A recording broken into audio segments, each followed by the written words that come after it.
but there's a lot of things that are terrible for you that are great. Heroin's. I've only been in Woodland Hills 3 times. This is the second time I've been on your show. The other time was the time I was on heroin for 4 days.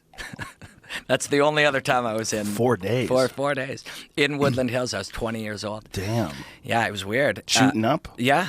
Damn. It was very strange. That's a commitment. Yeah, it didn't start that way. Like all things. Nobody grows up and says, I'm going to do really stupid things.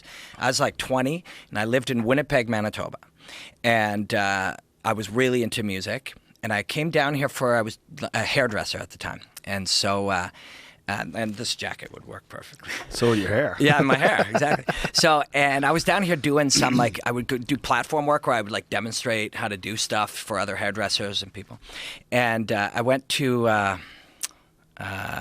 not the Viper Room, one of those clubs.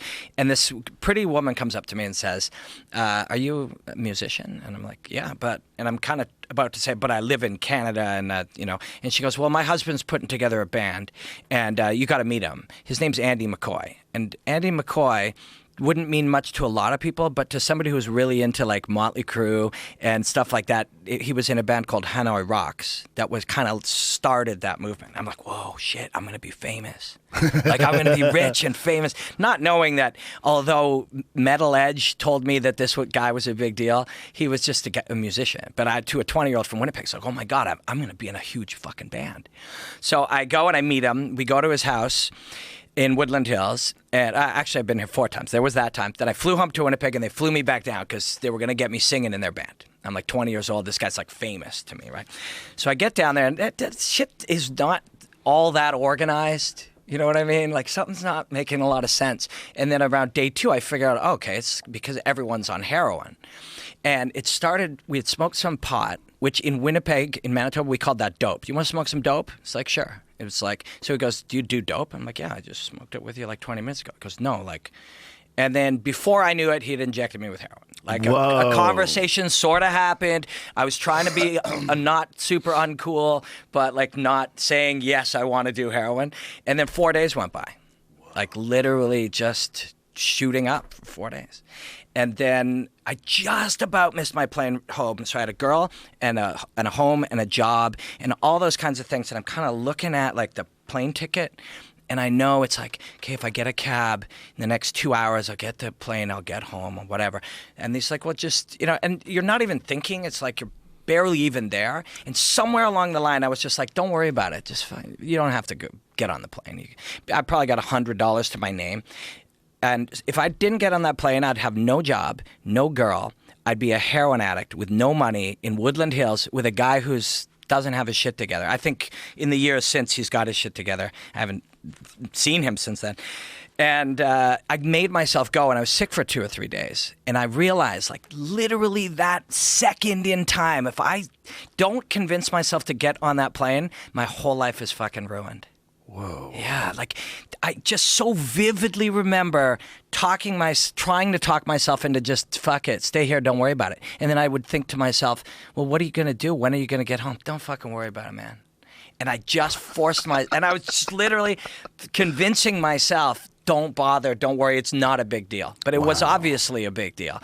And I got home, I was sick for 2 days, and I've never taken an opiate or any kind of painkiller ever again. So you were sick, hungover? Yeah, a violent form of it.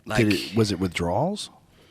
Probably, right? Probably. You'd have to talk to, in the course of playing in music, I've met lots of people who have opiate problems.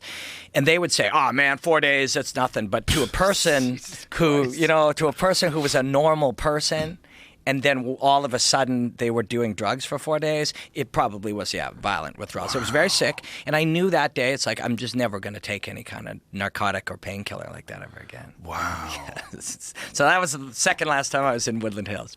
Well, the idea that you could just become that person like that. Yeah. You just meet the wrong person. That's right. And, hey, man, you want to do some dope? Oh, yeah, we just did dope. Yeah. Oh, patang. Yeah. All of a sudden, you're on heroin. Yeah, and there's lots of those little moments in everybody's life. Yeah. You know, and That's you don't. a big one, though. That's a big one, but you don't know when they are, or where they are, or how they start. You're just suddenly, you know what I mean? Many less as we get older. We start to get a little smarter. You recognize big risks earlier on down the road as you get older. Life experience helps you with that shit. But yeah, I was thinking that on the way here today. I was like, oh yeah. But I mean, that's 25, 26 years ago. So did you ever talk to that guy again? We were in touch about maybe still putting this band together, and then he was clearly, had addiction issues. I followed him a little bit after. He had a reality show. He's from Finland, and he's a pretty big rock star in Finland. And he and his wife, who was there at the time, that was the woman that I met, they had a reality show with, kind of like what Ozzy did, but with them. And yeah, so crazy. Finland. Yeah, Finland, yeah. How many people are in Finland? Probably about half as many as Canada would be my guess, which is about 30 million. So 15 or 20 million, maybe. And this guy's just a big rock star over there? I think so. I mean, it's the whole music world is such a different life to me now. Mm-hmm. Like, I've been so deeply embedded in fighting for the last decade. Like, I don't know about much else. Like, he could be the president of Finland right now, for all I know. Like, I just don't consume a lot of other things.